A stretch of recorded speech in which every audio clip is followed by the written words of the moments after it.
बड़ी प्रसन्नता की बात है। इंदौर संपूर्ण भारत देश में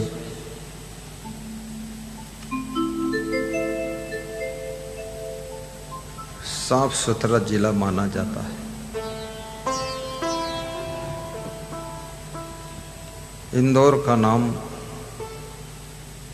बिजनेस के क्षेत्र में भी, धर्म के क्षेत्र में और राजनीति के क्षेत्र में भी जाना जाता है।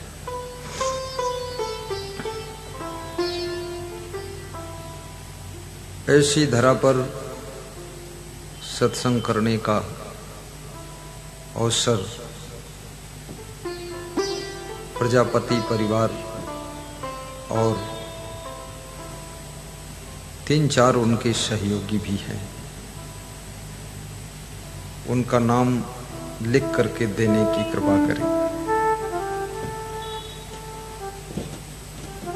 परिवार बहुत सुंदर है। संत महात्मा उनके भवन में ठहरे हुए हैं। साधु संत की संख्या कम पड़ गई है, भवन बहुत बड़ा है। भोजन भंडारा भी संतों का वही है, मेरा निवास भी वही है। संतों का स्नान ध्यान सब वही। पानी भी बहुत है, संतों ने हजारों कपड़े धोए। 3 दिन उज्जैन सत्संग मेला करके कल 22 दिसंबर को बाराबंकी जिले में जाकर वहां का सत्संग देशराज वर्मा, मंजू वर्मा राइस मिल के उद्घाटन के उपलक्ष्य में प्रवचन रखा था। वहां से रात में 11-12 बजे लौटना हुआ। देर में विश्राम, परंतु फिर भी श्री प्रहलाद जी ने बहुत मेहनत करके सबको जल्दी जल्दी कराया है। संतों को भी ललकारा है कि जल्दी करो। मंडप भी बहुत सुंदर लगवाया है, सब न्यू मंडप है। श्रोताओं के लिए भी कुर्सियों का इंतजाम किया है। वीआईपी प्रोग्राम है, कोई प्रकार की कमी नहीं है। अब मुझे इजाजत दो, सत्संग का शुभारंभ करूं।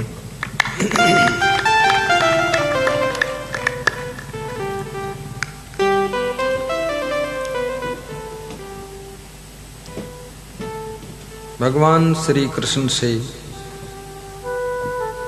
अर्जुन ने प्रश्न पूछा है कि हे भगवान, संसार में मनुष्य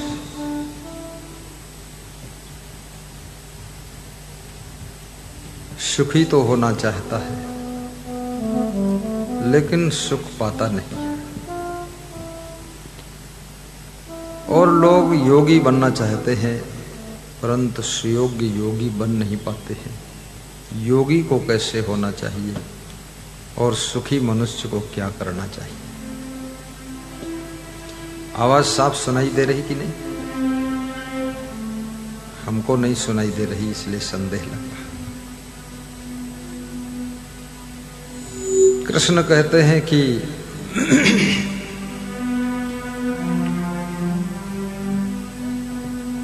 मनुष्य के मन में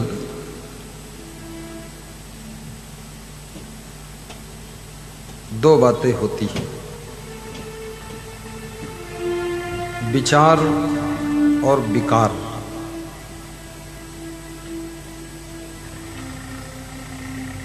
जब विचार उदय होते हैं तो विकार अस्त हो जाते हैं, और विचार जहां पर विकसित होते हैं वहां सुख का जन्म हो जाता है। और जब विकार मन में बढ़ने लग जाते हैं, जिसको मनोविकार कहते हैं, तो दुख शुरू हो जाता है। शक्नोति है यह सोढ़ू, प्राक शरीर विमोक्षणात्, काम क्रोधोद्भवम वेगम, सहयुक्ता सा सुखी नरा। कृष्ण कहते हैं कि वह मनुष्य सुखी है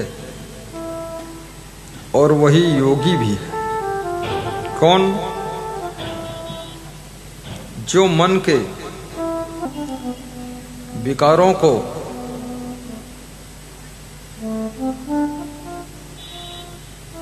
विचारों से धुल देता है। मन में कौन कौन विकार उठते हैं, सभी के मन का वही हाल है। काम, क्रोध, लोभ, मोह, ईर्ष्या, द्वेष, अहंकार, ये मन के विकार हैं।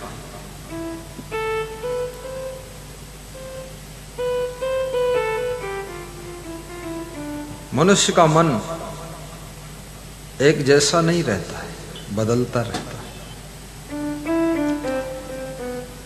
सवेरे तुम सोकर उठते हो, मन में प्रेम का विचार आता है। 2 घंटे बीतते हैं तो मन में आलस्य का भी विकार आता है।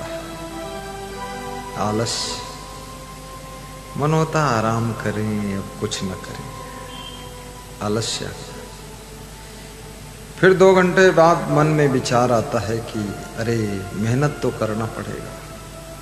फिर प्लान बनाते, मेहनत में लग जाते। मनुष्य कभी सोचता है सत्संग में जाऊं, और कभी सोचता है घर ही में बैठे बैठे मोबाइल में सुन लूं, इतनी दूर क्या जाऊं। यहां सत्संग हो रहा है,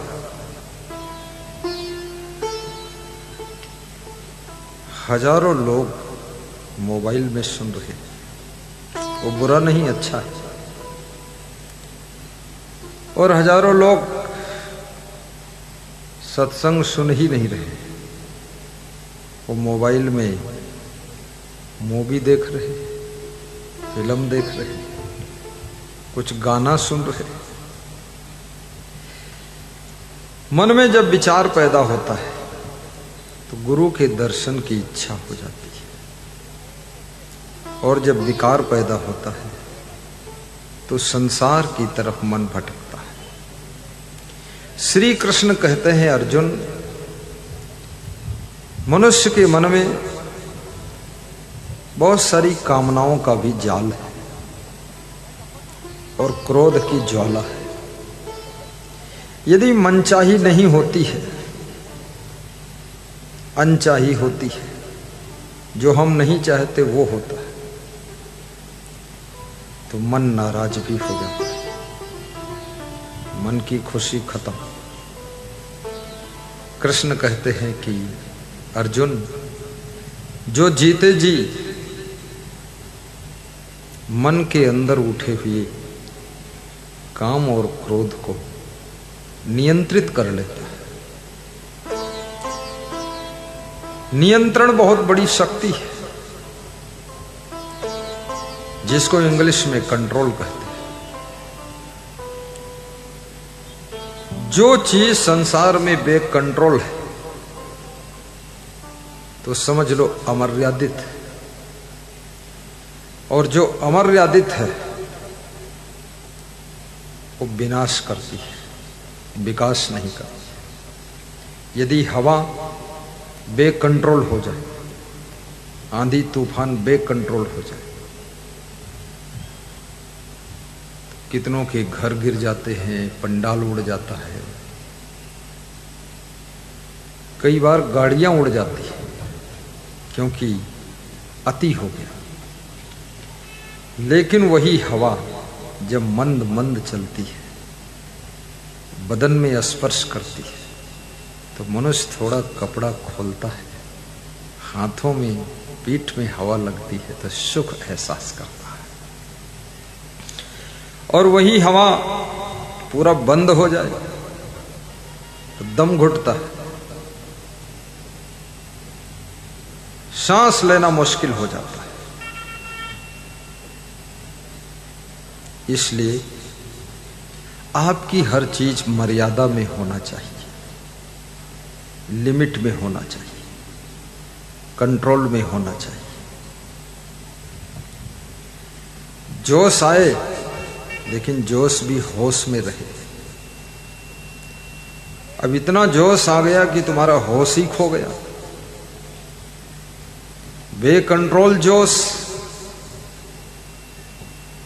सबको तुम गाली देने लग गए, सबको आंख दिखाने लग गए, सबसे ऐंठने लग गए, तो याद रखना जोश उतरने के बाद जब होश आएगा तो बहुत बड़ा पछतावा होगा। पश्चाताप की ज्वाला में जलोगे। कितने लोगों को कहते सुना गया, थोड़ा सा अगर गम खा लेते तो पति पत्नी का रिश्ता निभ जाता, थोड़ा सा नहीं गम खा पाए। कितनी स्त्रियां भी जोश में आ गई, पति को बहुत कुछ बोल दिया, सासू को भी बोल दिया, ससुर को बोल दिया, फिर जोश में और जोश बढ़ा, थैला उठाकर मायके चली गई। और मायके में जब पहुंची तो मायके में जो भाभी बैठी है उसने अपना नाटक शुरू किया, और मायके में जो भाई है वो अपनी व्यथा में परेशान है। तो मायके में जब तकलीफ हुई तो मन में ससुराल याद आती है कि थोड़ा सा सह लेते, गम खा लेते तो पति हमारे इतने खराब नहीं थे, अच्छे थे, और सासू भी ठीक ही थी। लेकिन कब सोचा रिश्ते बिगड़ गए, तब सोचा, अब केवल पछतावा रह गया।